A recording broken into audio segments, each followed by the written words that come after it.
సంవత్సరంన్నరగా నేను కూడా అంటున్నాను.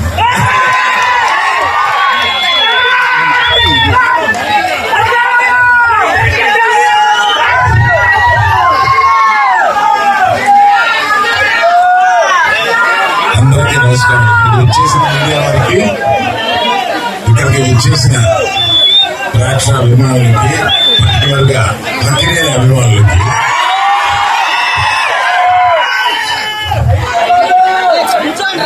మేము చాలా కష్టపడి ఈ సినిమాని తీసాము.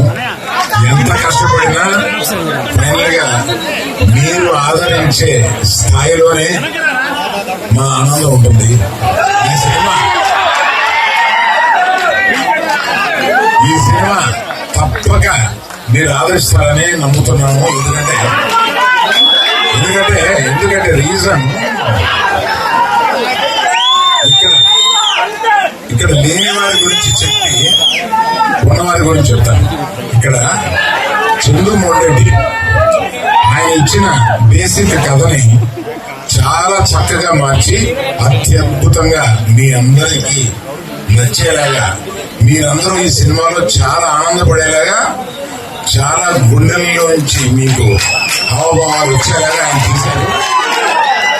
అంత బాగా తీశారు ఆ సినిమా. ఆయన గురించి చెప్పాలి. తర్వాత మన ఫేవరెట్ డార్లింగ్ సాయి పల్లవి గారు అద్భుతంగా నటించారు ఇందులో. మనం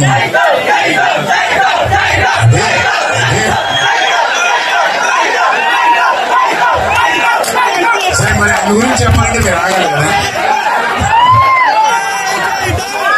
ఆయన ఏ సినిమాలోనూ ఇంతవరకు నటించని స్థాయిలో నటించారు.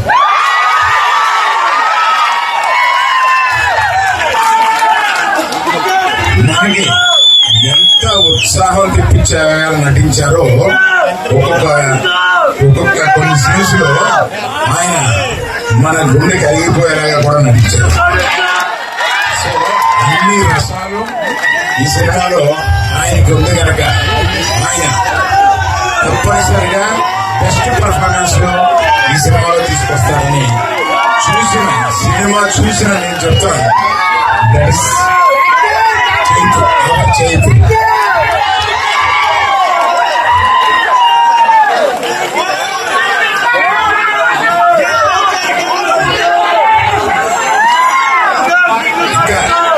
ఇంకా చాలా చాలా మాట్లాడాలండి, కానీ మర్చిపోయాను. ఆమె యాక్చువల్గా మాతో పాటు బయలుదేరి రావాల్సిన ఆమె కళ్ళు తిరిగి డాక్టర్ దగ్గర చూపించుకుంటే నువ్వు ప్రయాణం చేయడం కరెక్ట్ కాదమ్మా అని అన్నందువల్ల పల్లవి ఆగిపోవాల్సి వచ్చింది. అందువల్ల మీరు తన మాటగా మీరు చెప్పమందని చెప్పి నేను చెప్తున్నాను.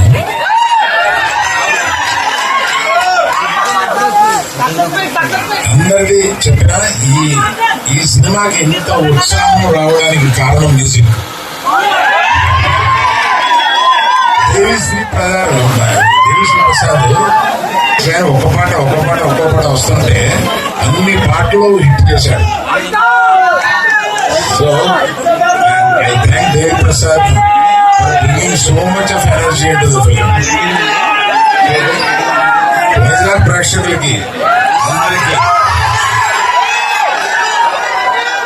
ఉత్తరాంధ్ర ప్రేక్షకులందరికీ నేను చెప్పింది ఇక్కడ